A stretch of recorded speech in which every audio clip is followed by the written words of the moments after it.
Glória a Deus. Louvado seja o Senhor. Meus irmãos, abra comigo a sua Bíblia, por favor. No livro do Apocalipse, no capítulo de número 2, e o versículo de número 10.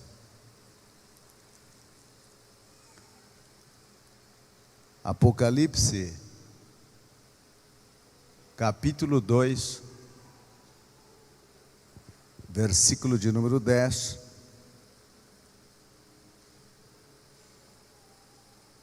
Nos diz assim este versículo: não temas estas coisas que tu sofrerás.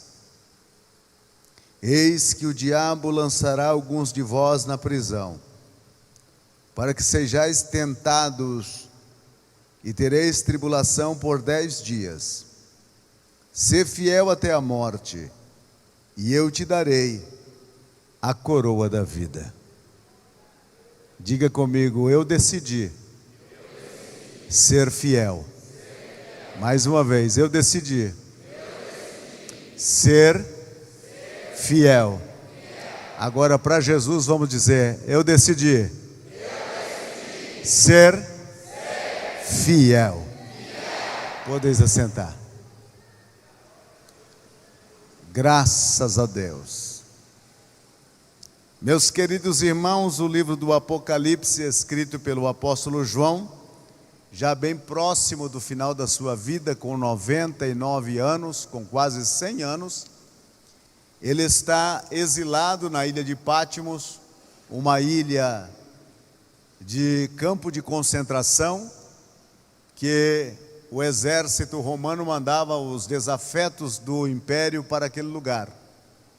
E ali, naquele lugar, está João. O mesmo João que na ceia havia encostado a cabeça no peito de Jesus e escutado as batidas do coração de Jesus. O mesmo João que o próprio Jesus havia apelidado de Filho do Trovão. O mesmo João que foi marcado por uma característica tão peculiar que era o amor. O mesmo João que recebeu o batismo no Espírito Santo e logo após, no capítulo 3 de Atos, ele está cooperando com Pedro no milagre do paralítico da porta do templo. Este João, que tornou-se um pastor amado e pregador do Evangelho nos dias iniciais da igreja no Império Romano. E a Bíblia disse que levantou um imperador terrível e perseguiu a igreja de tal maneira que conseguiu dizimar os apóstolos.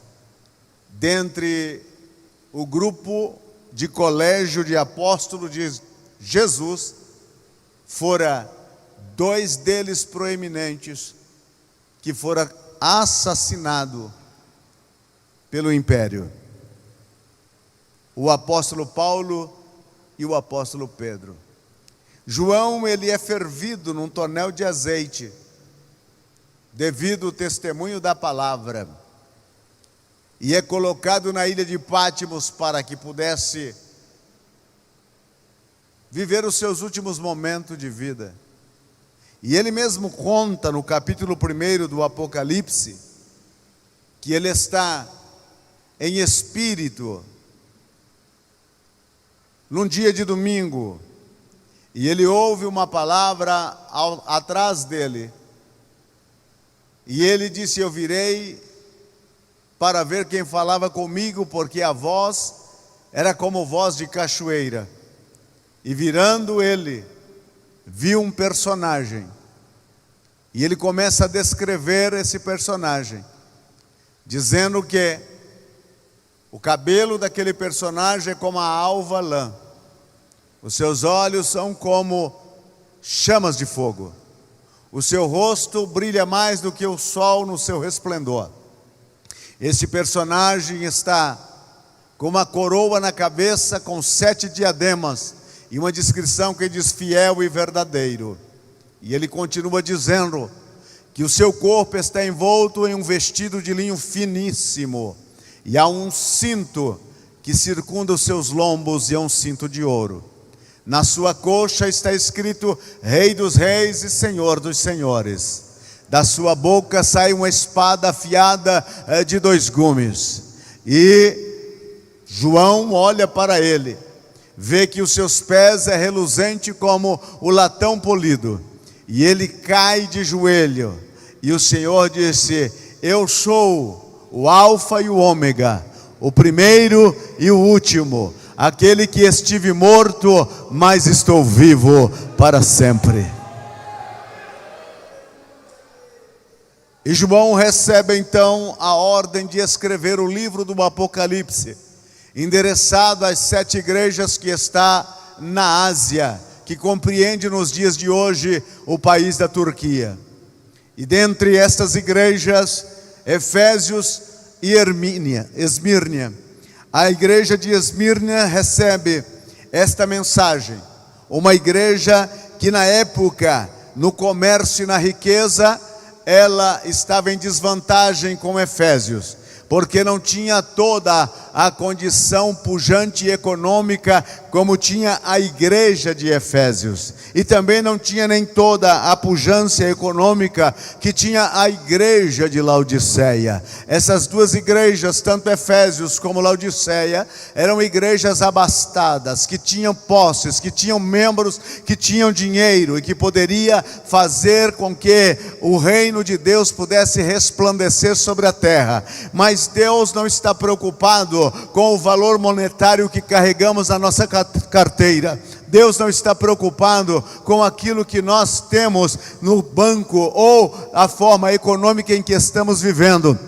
Para Deus, o mais importante é o que carregamos dentro do coração, é aquilo que ali está. Se Jesus está entronizado ali, você é o homem mais rico, você é a mulher mais rica que há nesta cidade. Se Jesus faz parte da tua vida, você é a pessoa mais especial para Ele na cidade de Araçatuba e aqui neste lugar. Não importa se você tem dinheiro, não importa se você está passando aflições econômicas, o importante é se Jesus está aí dentro de você. Ei, meu irmão, lembre-se, se Jesus está aí dentro de você, saiba que para Ele você é mais que importante do que qualquer outra pessoa nessa cidade. Levante a tua mão agora e adore ao Senhor Jesus, que um dia morreu por você e habita no seu coração.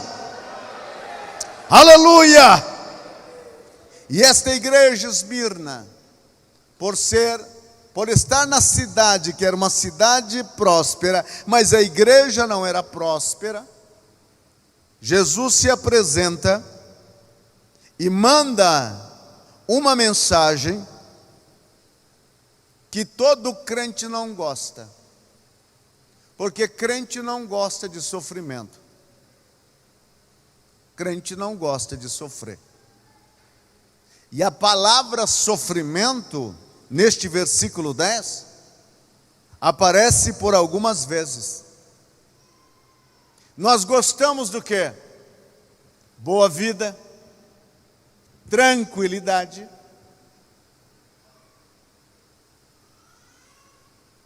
Nós gostamos disto. É pecado? Não. Não é pecado gostar de uma boa vida. Não é pecado gostar de uma boa comida.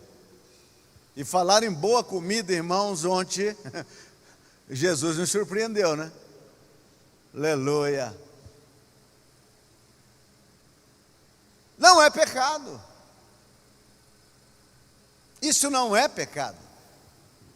Aliás, isso é bom. O pessoal diz que os crentes comem muito. É claro, a gente é saudável. A gente é templo do Espírito Santo e tem que manter a silhueta, né? No estrinque. A gente não tem culpa das pessoas não serem saudáveis e não poder comer. A gente come mesmo. Quem gosta de comer, diga glória a Deus. Tá vendo? Gosta mesmo.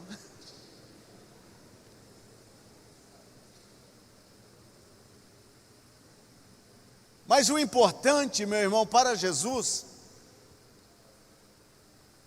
é se Ele está no centro de nossas vidas. Se Ele faz parte realmente de nossas vidas. E esta igreja, nesta situação, recebe uma mensagem de sofrimento. Não temas estas coisas que tu sofrerás. A palavra está no futuro. Sofrerás. Se você receber uma profecia que diz que você vai sofrer, você diz, repreendido no nome de Jesus. Porque não queremos. Depois ele disse, eis que o diabo lançará alguns de vós na prisão. É outro sofrimento. Você já pensou, você que está esperando aí uma profecia de bênção, e chega alguém e diz, olha, Satanás vai lançar você na prisão. Você diz, desconjuro. Não quero saber disso. Olha o que disse mais. Para que ser lançado na prisão? Para que sejais provado. Deus não prova crente em volta da mesa. A provação, ela é algo que nos causa sofrimento. E é no sofrimento que nós somos provados. Se eu perguntar aqui agora quantos são fiéis a Deus, muitos levantarão a mão porque não estão sofrendo. Mas quando você pergunta a alguém que está sofrendo, você é fiel a Deus? Ele disse, ainda que esteja sofrendo, eu estou lutando para ser fiel. E o que o diabo mais luta é para desestimular você a não ser fiel, porque ele não conseguiu ser fiel nos céus, e você nessa terra de tribulação está lutando para ser fiel. Se você estivesse no céu na condição de Lúcifer, você dizia, eu não perdia isso de jeito nenhum. Era o camarada mais proeminente nos céus. Uma posição de destaque. Alguns, cabeça inchada, diz que ele era até o maestro da música nos céus. Ezequiel e Isaías falam da condição em que ele se encontrava. Estava em meio às pedras afogueadas, revestido do esplendor da glória de Deus. O ser mais proeminente, o querubim ungido. E naquele lugar ele não conseguiu ser fiel. Corrompeu o coração. Adão e Eva estavam em melhores condições do que a igreja, os nossos irmãos de Esmirna. Eles estavam no jardim do Éden, rodeado das árvores de todas as frutas deliciosas que havia. Um lugar de paz, de alegria, de felicidade, de inocência. Eles não conseguiram ser fiéis. Eles perderam a sua inocência por a transgressão de um pecado. Agora vamos para o Filho de Deus, em um lugar deserto, barriga vazia, 40 dias e 40 noites jejumando, até que no final ele teve fome, e a Bíblia diz que apareceu Satanás para tentar e ver até onde ia a fidelidade de Jesus ao Pai. Mas ele, Satanás, quebrou a cara, porque encontrou alguém que disse, é possível ser fiel a Deus, não importando as circunstâncias da vida. O diabo vem provar a tua fidelidade. E tem alguém entre nós nesta noite que está lutando para não cair, batalhando para permanecer em pé. Tem sido uma luta ferrenha, uma luta desigual. Você sente que não vai conseguir ficar em pé, mas fique tranquilo, que aqueles que decidem ser fiel, Deus se coloca ao lado dele. Deus se coloca ao lado dele. Deus está com você neste exato momento. E tereis tribulação de 10 dias. Olha, Deus marcou aqui a quantidade. 10 dias. Se Deus falou 10, é 10. Não passa de 10. Também não é 9. É 10. Está marcado 10? Está marcado 10, é 10. Quantos mergulhos Naamã tinha que dar? 7. 6 não era suficiente. E 8 era demasiado. Era 7. Quantas voltas o povo de Israel com o exército tinha que dar sobre as muralhas? 7 dias, eles tinham que dar 7 voltas. 7 dias, eles tinham que dar 7 voltas. No último dia, só num dia só, eles tinham que dar 7 voltas. Então eles tinham que dar num total de 13 voltas. E no final eles tinham que gritar, e gritar alto. E eles gritaram, e as muralhas caíram.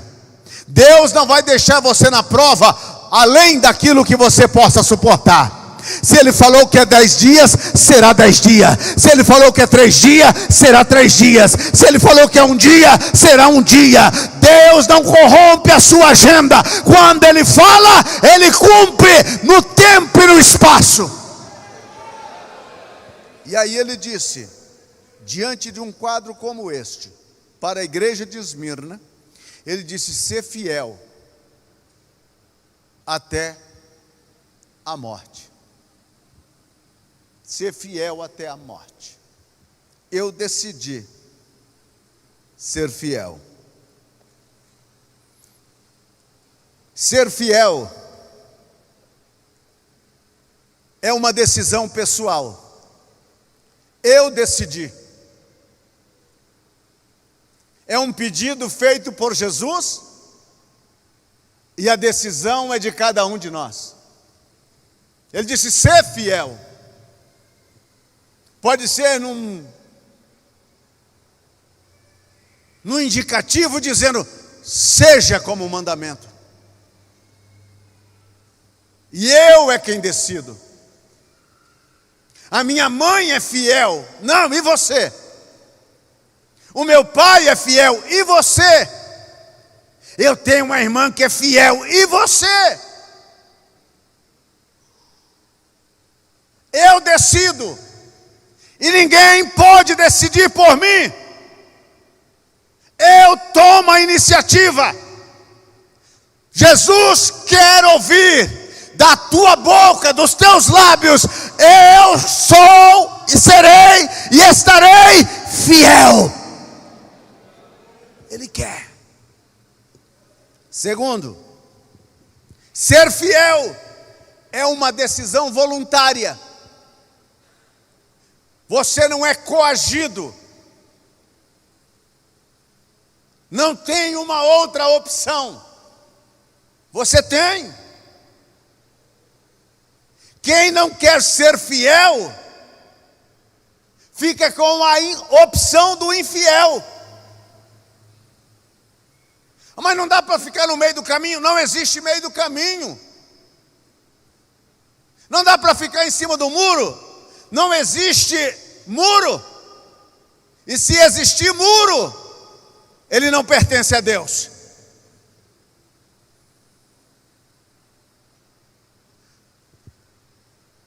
Por que que Jesus está dizendo aqui que é preciso ser fiel? E que essa tem que ser uma decisão voluntária. Simplesmente pelo fato de que eu quero estar ao lado dele. E ele quer estar ao meu lado.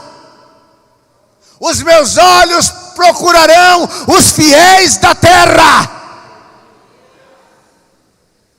Quando eu e você tomamos essa decisão de ser fiel voluntariamente, a declaração é: eu decido, eu. É voluntário, eu. Não é porque a minha namorada está dizendo, você precisa ser fiel. Não é porque o meu pai está dizendo, você precisa ser fiel. Eu decido. Terceiro, ser fiel é uma decisão de qualidade. Qualidade positiva. Quando você decide ser fiel, você passa a transparecer para todos uma qualidade que os demais não têm. Uma certa jovem da mocidade de uma igreja na cidade em que moramos, ou em que morávamos, chegou um rapaz na igreja. E quando chega um rapaz na igreja, a ala feminina levanta a sobrancelha. E aquele rapaz, bem postado, parecia assim comigo. Ué. Os contrários já se manifestaram.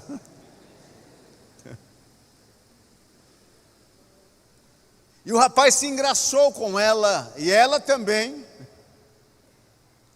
E então começou aquela perseguição santa. Hoje é no Zap, né? Aquele tempo, você ficava no chaveco. E chegou para ela e disse: você é tão bonita, eu gostaria muito de namorar com você. Ela disse: você é crente? Ele disse: não. Ela disse: eu só posso namorar com crente. Primeiro culto, fizeram o apelo, o rapaz estava lá com as duas mãos levantadas e os dois pés. Terminou o culto, ele já chegou e disse: a partir de hoje eu já sou crente. Ela disse: não, mas eu só posso namorar crente batizado nas águas. Primeiro batismo, ele era o primeiro da fila. Se tem alguém aqui, é mera jesuscidência. Desceu as águas do batismo. Terminou o batismo, ele com o cabelo molhado já foi chegando. Agora sou crente batizado. Ele disse: não, tem que ser batizado nas águas e no Espírito Santo. Aí o camarada foi para a oração. Onde tinha uma oração, onde tinha uma vigília, lá ele estava. E aquele pedindo por todo lado, e Jesus teve misericórdia e batizou ele com o Espírito Santo. Aí ele já era crente, batizado nas águas, batizado no Espírito Santo. Chegou para ele e disse: agora, recebi Jesus, já fui batizado nas águas, já sou batizado no Espírito Santo, e agora o que falta? Ela disse: falta o chamado para o ministério.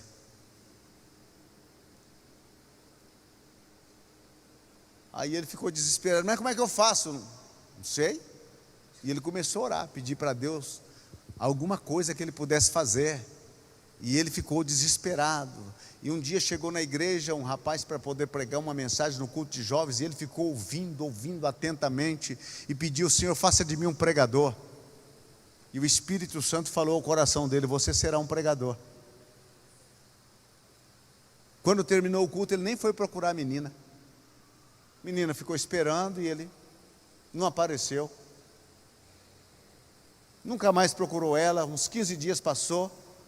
E ela disse: certeza que eu dei brecha para o diabo. Ele, o passarinho estava na gaiola e fugiu. Chegou para ele e disse: o que foi que aconteceu? Ele disse: não, eu só quero agradecer a Deus pela sua vida.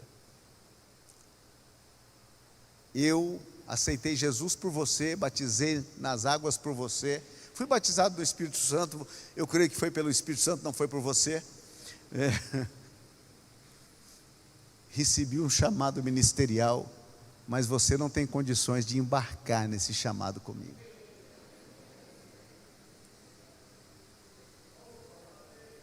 Muitos chegaram na igreja, sei lá como, mas chegou. Quem sabe foi assim que você veio. Porém, eu quero te dizer uma coisa: permaneça fiel. Permaneça fiel. É uma qualidade. E esta qualidade, todos vão notar que você é fiel. É como encontrar ouro. Está na sua cara, está escrito. Por mais que alguns queiram camuflar a fidelidade, mas não consegue. Ela está aí diante de você. Está nos seus olhos. Os fiéis você distingue de longe. Fiéis não andam imitando ninguém do mundo, não. Fiel, ele imita os personagens bíblicos. A oração do fiel é: Senhor, faça de mim como o Senhor fez a Davi, como o Senhor fez a Abraão. Esse pessoal que quando vê alguém lançando uma moda lá, e ele já corre e traz para si aquela moda e aparece na igreja com aquela moda, ele não tem nada de fidelidade. Ele é um imitador barato daquilo que o mundo está promovendo. Aí o mundo está promovendo tatuagem, ele está com o corpo tatuado. O mundo está promovendo um tipo de corte de cabelo, ele vai lá e faz. O mundo está promovendo um tipo de vestimento, ele vai lá e veste. O mundo está promovendo isso e aquilo, ele está lá e fazendo. Ele não é fiel, ele é fiel à moda. Jesus está dizendo: seja fiel a mim. Eu quero que você seja fiel a mim. Eu quero que, se você tem que carregar algum penduricaio na sua vida, no seu corpo, carrega a minha cruz. Carrega a minha cruz. Se você quer ter alguma marca no seu corpo, seja a marca do Evangelho. Se você quer realmente ter alguma marca sobre si, seja a marca do Espírito Santo, seja os dons do Espírito Santo, seja o ministério que o Espírito Santo dará a você. Aleluia. Deus não precisa de Neymares, Deus não precisa de Anitas, Deus não precisa dessa gente. Deus precisa de fiéis. Aonde está você? Aonde está você? Aonde está você? Será que Jesus pode ver a sua mão levantada agora? Aonde está você? Aonde está você? Diga: Jesus, eu estou aqui. Eu estou aqui, está difícil, mas eu estou aqui. Eu estou aqui, eu quero ser fiel. As qualidades. Ser fiel é uma decisão que tem um preço. Tem um preço. E esse preço é alto. Esse preço é alto. Para a igreja de Esmirna, o preço é até a morte. Que preço? Que preço? Até onde vai a minha e a tua fidelidade a Deus? Até onde vai a minha e a tua fidelidade a Deus? Será que estamos dispostos a ir até o fim? A mensagem era uma mensagem de morte. Eu quero que vocês sejam fiéis. Vai haver morte. Vai haver derramamento de sangue. Vai haver perseguição. Vai haver percas. Vai haver muitas coisas difíceis, mas eu quero que vocês sejam fiéis. Quando a coisa está difícil, o primeiro a abandonar a fidelidade é aquele meio fiel, não é completamente fiel. Há um preço, estamos dispostos a pagar. Você, jovem, está disposto a pagar esse preço? Está disposto a chegar no altar virgem? A pagar este preço? Está disposto a controlar os seus hormônios? Você, moça, está disposta a ser conhecida nessa cidade como uma moça de Deus? Você, rapaz, está disposto a ser conhecido nos céus como um santo fiel de Deus e não um gigolô dessa cidade? Como é que você está disposto a ser conhecido? Naqueles dias tinham que enfrentar a morte, e muitos deles foram para a degola, outros foram para as fogueiras, e muitos outros foram para a arena, o Coliseu, lutar com feras, com gladiadores. E tem até um hino que parece ser uma graça. Eu queria ver Só queria ver, mas não queria fazer parte, né? Tem muita gente que quer ser observador, que quer sentar na arquibancada e ver como o fiel luta, e ver como o fiel sofre, e ver como o fiel renuncia. Tem muita gente que quer ser apenas espectador e nada mais do que isso. E não é para os espectadores que Jesus voltará, é para os fiéis. É para os fiéis, é para você, é para a tua vida. Não é para o espectador, é para o protagonista. Uns estão preocupados se o nome deles vão aparecer na primeira página do jornal, ou então vão citar o nome dele em algum comercial de televisão, ou lhe vão dar uma oportunidade para fazer uma telenovela. Não, meu querido, o fiel não está preocupado com isso. O fiel quer saber: o meu nome está escrito no livro da vida? O meu nome está escrito no livro da vida? Este é o mais importante. Este é o mais importante. Quase todas as cidades do Brasil no dia de hoje estão ou em um salão ou em uma avenida, pulando, saltando, bebendo, arruaçando, fumando. Você está aqui. Você está aqui. E sabe por que você está aqui? Não é porque não teve opção lá fora. Não é porque não teve convite lá fora. Teve convite, teve opções, teve até o diabo dizendo: vai rapaz, vai, ninguém vai ficar sabendo, crente não vai nesses lugares, vai lá. Mas você disse: eu decidi ser fiel. E os fiéis estão na casa de Deus. O mundo oferece o carnaval, Jesus oferece o avivamento para os fiéis, a bênção de Deus para os fiéis. Tem um preço, mas você não paga este preço só. Não. Os corpos dos crentes caíam na arena, mas havia cortejos angelicais para recebê-los. Eram os heróis que estavam ascendendo desde a terra aos céus. Quando Estevão é apedrejado, ele tem uma visão, e ele disse: eis que vejo os céus abertos, e Jesus em pé, à direita do Pai. O que é aquilo? É um momento de grande alegria para Estevão, porque Jesus estava sentado, e de repente ele disse: ele vai vir, ele vai chegar aqui, e eu preciso estar em pé para recebê-lo. Eu preciso estar em pé para recebê-lo. Prepare os céus, prepare os céus. Um fiel vai chegar, um fiel vai chegar. Ele virá, vai ser apedrejado na terra, mas vai chegar aqui com glória, vai chegar aqui com louvor, vai chegar aqui com honradez, porque é fiel.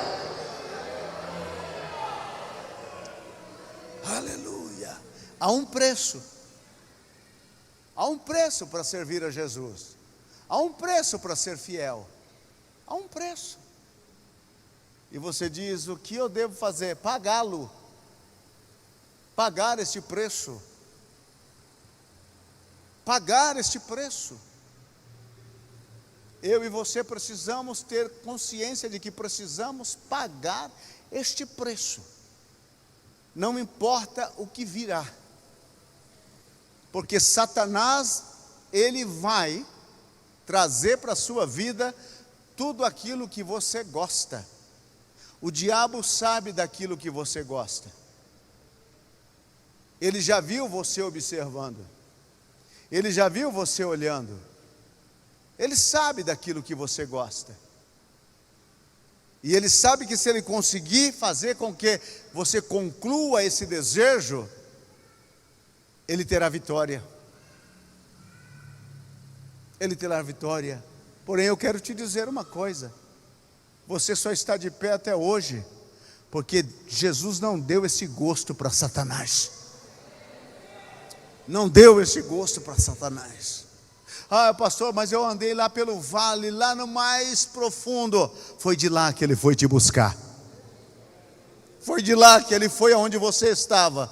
E ali aonde você estava, Ele te tomou da mão, te levantou e disse: vamos caminhar, vamos continuar. A jornada continua, a jornada continua, a jornada continua. E o diabo muitas vezes está dizendo: você não tem legalidade para clamar o nome de Deus, você não tem legalidade para cantar nesse congresso, você não tem legalidade para poder vestir essa camiseta, você não tem legalidade para poder se identificar com este povo. Mas Jesus está dizendo: eu voltei a te lavar, eu voltei a te limpar, eu voltei a tirar de você toda a sujeira. Ainda que Satanás te acuse, mas eu te liberto, e você não tem nada a ver com o diabo.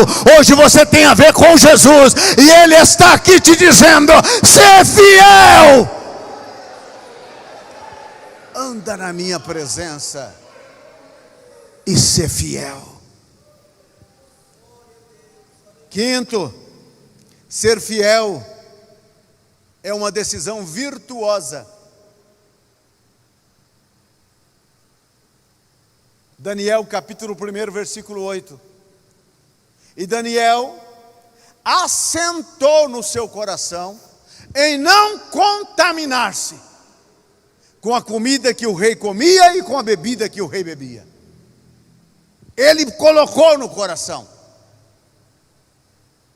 Todo o livro de Daniel gira em torno do versículo 8 do primeiro capítulo. Se naquele primeiro capítulo e o versículo 8 não registrasse o que ele havia determinado, nós não teríamos a história de Daniel. Poderíamos ter a história de João, de Marcos, ou poderíamos ter a história do Alfredo, mas não teríamos o de Daniel. Daniel tomou um posicionamento. Ele disse: eu não vou contaminar. E aquilo que dirige a vida dele por todo o livro. Já no segundo capítulo, no primeiro capítulo mesmo, ele já apresenta uma sabedoria acima da média, uma sabedoria diferenciada. Quando ele é submetido à prova da avaliação diante de Nabucodonosor, ele é 10 vezes mais sábio do que os demais. Por quê? Lá no versículo 8, ele tomou a decisão de ser fiel. No capítulo 2, quando o rei tem um sonho e que está levando os magos para matar, Daniel pede um tempo e vai orar. E enquanto ele está orando, a Bíblia disse que Deus revela para ele o mistério. Por quê? Porque no capítulo 1, no versículo 8, ele disse: eu não vou me contaminar. No capítulo 2, Deus está dizendo: você não vai morrer com os demais, eu vou te revelar os mistérios. Esta palavra é para você. Permaneça fiel, porque quem permanece fiel anda com Deus e tem os mistérios de Deus. Aí vem o capítulo 3. E não era somente Daniel o fiel. Nós vimos que também os seus companheiros se tornaram fiéis, porque o fiel tem um poder de influenciar a outros. Vem o capítulo 3, Nabucodonosor estabelece uma estátua e quer obrigar que todo mundo adore. Mas 3, depois que tocou toda a bandinha lá do Nabucodonosor, aquela fanfarra tocou, todos baixaram e ajoelharam, e levantaram os olhos assim, todos ajoelhados, mas tinha 3 lá que nem prego. Tinha problema no joelho? Não tinha decisão no coração. Os inimigos já vieram: olha, tem 3 aí que não prostraram, que não adoraram. Aí Nabucodonosor disse: aquece mais a fornalha, 7 vezes mais, taca lenha nesse negócio, deixa esse negócio escaldante, e vamos dar uma oportunidade para eles. Quem sabe eles não ouviram direito. Quem sabe estava muito barulho na hora que eu falei, na hora que eu fiz o edital, e que foi lido o edital pelo arauto, e eles não ouviram o que foi dito. E chamaram eles diante do rei: olha, nós vamos mandar tocar de novo a fanfarra. O Rebecão já está preparado, e a música vai soar. E quando terminar a música, eu vou dar a oportunidade para vocês ajoelharem. Um deles olhou para o rei e disse: rei, pode tocar a noite toda. Pode tocar quanto queira. nós não vamos ajoelhar, nós não vamos encurvar e nós não vamos adorar. Não, pega eles, amarra eles. Os que foram jogar eles na fornalha caíram mortos, e os 3 caíram atados lá dentro. Mas eles eram fiéis. Fiéis não morrem como covarde, fiéis morrem como heróis. E quando não é a hora de morrer, tem um livramento. E lá estão os 3 dentro da fornalha. O rei deu uma olhada e deu um berro e disse: "Uau! Que é isto? Não foram 3 que lançamos lá? Eu estou vendo 4. E um deles é diferente. Tem o aspecto dos deuses santos." Oh, meu querido irmão, quando você toma a posição de ser fiel, é a decisão virtuosa para a tua vida. E olharam para o rosto de Estevão, e o rosto dele estava como um rosto de anjo. 6, ser fiel é uma decisão abençoadora. Muitas pessoas que estão ao seu redor, eu vou te revelar isso nessa noite. Muitas pessoas que estão ao seu redor são abençoadas pela tua fidelidade. A tua casa é abençoada pela tua fidelidade. A tua família, ainda que nem todos são crentes, mas é pela tua fidelidade. Porque há um fiel lá dentro. E este fiel conta com a bênção de Deus. E esta bênção não é somente para ele, é para esparramar, para dar a um, a outro, a mostrar para um lado e para o outro. É abençoador ser fiel. E quando você entende isso, que é abençoador ser fiel, você vai ver que quanto mais fiel você for a Deus, quanto mais fiel você for a Deus, maior será a bênção na sua vida e na vida dos seus. Quando a gente fala de fidelidade, o pessoal já pensa dízimo e oferta. Meu irmão, isso não precisa nem ser fiel para entregar dízimo e oferta.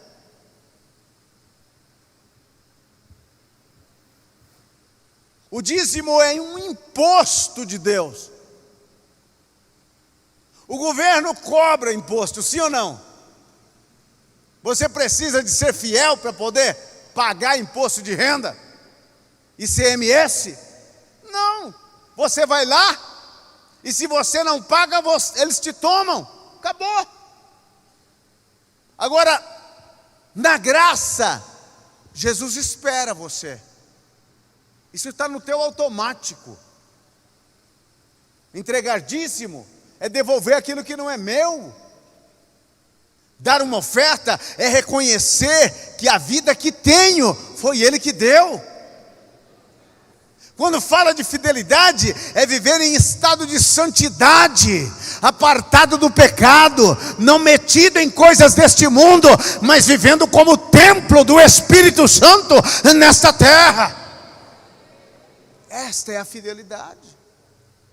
Não é o teu dinheiro que Deus quer. Não. Se a religião de Deus, se a igreja de Deus fosse baseada em dinheiro, a igreja de Esmirna era pobre, não tinha dinheiro. Segundo os requisitos de algumas igrejas, não podia ser igreja. Não podia. Porque algumas igrejas disseram: você, tudo pode. Você vai comer o melhor dessa terra. Você vai ter os melhores salários. Se você não está vivendo isso, você está em pecado. Deus te abandonou. Essa igreja não tinha nada dessas coisas. E a esta igreja, Jesus disse: ser fiel até a morte. A esta igreja, que não contava, quem sabe, com absolutamente recursos para a propagação do Evangelho. Jesus disse: ser fiel. Porque Jesus não depende do seu e do meu dinheiro para fazer a obra dele. Se você e eu não quisermos entregar e dar nada para Deus, fique tranquilo. Ele disse: eu sou o dono do ouro, eu sou o dono da prata. Ser fiel é uma decisão abençoadora. E por último, ser fiel é uma decisão recompensadora. Onde está a recompensa? Bom, aqui vai morrer, pastor, mas é a recompensa? A coroa da vida. Vai morrer, pastor, mas tem uma coroa da vida. Porque a pessoa, quando chega na hora da morte, para defender a sua vida, muitas vezes eles fazem até um pacto com Satanás. Dizem que a morte chegou para um rico, ele está lá hospitalizado, e a morte chega e disse para ele: chegou a sua vez. Ele disse: não, não faça isso comigo não, ainda sou jovem, eu vou lhe dar um cheque com o valor que você quiser. A morte disse: eu não preciso de dinheiro, vem. E levou ele embora. Aí a morte chegou para um político, e o político pensa que todo mundo ele compra na bicaria. E a morte disse: chegou a sua vez. Ele disse: não, eu estou com um projeto, eu vou asfaltar o Mão Divina. Não é hora de eu ir não, ainda tem muito para fazer nessa cidade de Araçatuba. Galeria, ainda tem as avenidas aí que precisam passar um asfalto nela. A morte não precisa de avenida asfaltada, e nem de galerias. Vem. E foi embora. Aí a morte chegou para um pobre. Chegou, olhou nos olhos dele, chegou a sua hora. Ele disse: pelo amor de Deus, Nossa Senhora, faz isso comigo não. Eu tenho 6 bacurizinhos, e a mulher está grávida do 7º. A morte tem alguma coisa a ver com essas questões? Vem. Aí a morte chegou para um crente, olhou nos olhos do crente: como é que você está? Estou bem, abençoado. Chegou a sua hora de morrer. Chegou a hora de eu morrer? Não, chegou a hora de eu viver. A morte do crente não é morte, é passar de fase. Joguinho do Super Mario, estou passando de fase. É uma vida, começa uma nova etapa. É por isso que não se pode matar um crente. Jesus realmente falou assim: quem perde a vida por mim tem sorte, porque sua morte não é o fim, é o começo. Há uma recompensa. Foi fiel na terra, dar-te-ei a coroa da vida. A coroa tua já está preparada. Na terra, quando você morrer, vão te dar coroa de flores, mas quando você chegar nos céus, há uma coroa de ouro que te aguarda para ser colocada na sua cabeça. Vale a pena ser fiel. Vale a pena ser fiel, porque é uma recompensa.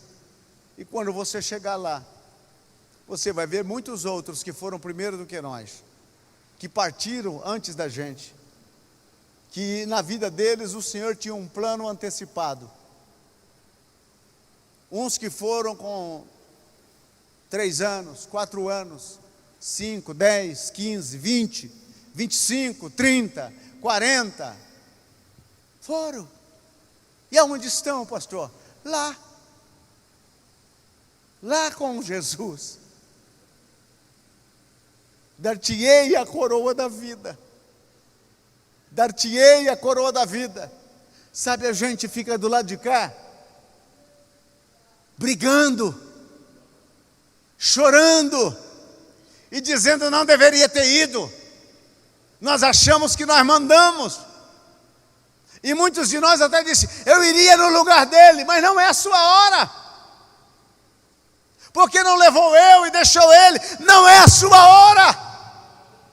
Era a hora dele, era a hora dela. E Jesus levou e acabou. E o que eu devo fazer, pastor? Esperar a tua hora. A tua hora vai chegar. Espera.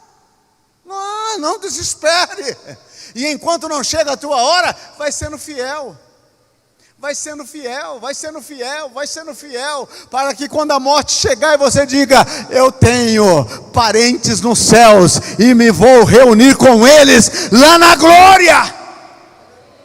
Essa é a esperança do crente. Dar-te-ei a coroa da vida. Quem falou foi Jesus. Ele não é charlatão, ele não é mentiroso. Ele morreu por você e ele prometeu, eu vou te dar essa coroa. Não é hora de chorar por aqueles que já foram. Choramos pela separação normal, mas daí para frente agradecemos a Deus. Agradecemos a Deus, porque se estivesse entre nós, poderia estar conosco. Se estivesse entre nós, estaria sendo fiel a Deus. Então deixamos, meus irmãos, a vida dos que foram, sigamos a nossa, praticamos a fidelidade, porque há uma coroa que nos espera. A cada um dos senhores, prepara bem essa sua cabeça, com muito cabelo, com pouco cabelo, prepara bem, essa cabeça vai receber uma coroa de ouro. Oh, aleluia, louvado seja o Senhor. Jesus vai colocar sobre a sua cabeça. Eu estava pregando no ano de 1995, lá em Brasília, nesse congresso da UMADEB. Em 95 eu preguei nesse congresso. E o congresso foi feito num ginásio conhecido por Cerejinha, um ginásio público lá. E naquela tarde, eu preguei no sábado à noite, no domingo à tarde e no domingo à noite. E naquela tarde, nós estávamos falando, assim como estamos aqui. E de repente, veio um vento veemente e impetuoso, que tocou o coração de todos ali. Tocou o coração de todos. Eu tentava falar, não podia, porque, sabe aquele barulho ensurdecedor? Assim estavam os crentes. Quando passou aí um período de uma meia hora, que tornou um pouco ameno, o irmão gritou lá, pastor, dá oportunidade para essa menina, ela precisa contar para o senhor o que aconteceu. E o pastor Orcival, que era o pastor da igreja lá, eu passei o microfone para ele. Trouxeram uma meninazinha, acho que tinha 8, 9 anos. E ela começou a contar em soluço, que quando aquele movimento chegou, um ser de brancos ficou ao lado dela e disse para ela, vem comigo. E ela disse que ele pegou a mão dela e eles começaram a voar. E entraram num lugar aonde havia uma planície verde que doía os olhos. E foram voando até um palácio. Ela disse, entrei com ele naquele palácio. E ele disse, eu te trouxe aqui para te mostrar o que está preparado para o povo de Deus. E levou ela dentro de um quarto que ela disse que era grandíssimo, mas muito grande aquele quarto. E ela dizia, e havia como prateleiras com muitas coroas. mas muitas coroas, de vários tamanhos, com vários tipos de pedras preciosas. E ela disse: o que é isso? Ela disse, aquele personagem disse para ela: estas são a recompensa do povo de Deus que breve virá receber. E ela disse: eu tenho também uma coroa aqui. O personagem disse: você tem, eu posso ver ela. Você pode ver, para isso eu te trouxe aqui. E levou ela onde estava a coroa dela. Era um pouco maior do que a sua cabeça. E ela disse: eu posso experimentar? Ele disse: não. Vai chegar um dia que o próprio Jesus vai colocar essa coroa na sua cabeça. Agora você desce lá e fala com todo aquele povo daquilo que você viu. E ela disse que foi um relapso, e ela estava entre o povo novamente, em brados e em lágrimas. Há coroas que te espera. Tua, pertence a você. Ser fiel até a morte. Ser fiel, decidem ser fiel. Decidem ser fiel a Deus, decidem ser fiel ao Evangelho, decidem ser fiel a Cristo, não importando o que vem pela frente, porque se vier sofrimento pela frente, a coroa que te espera.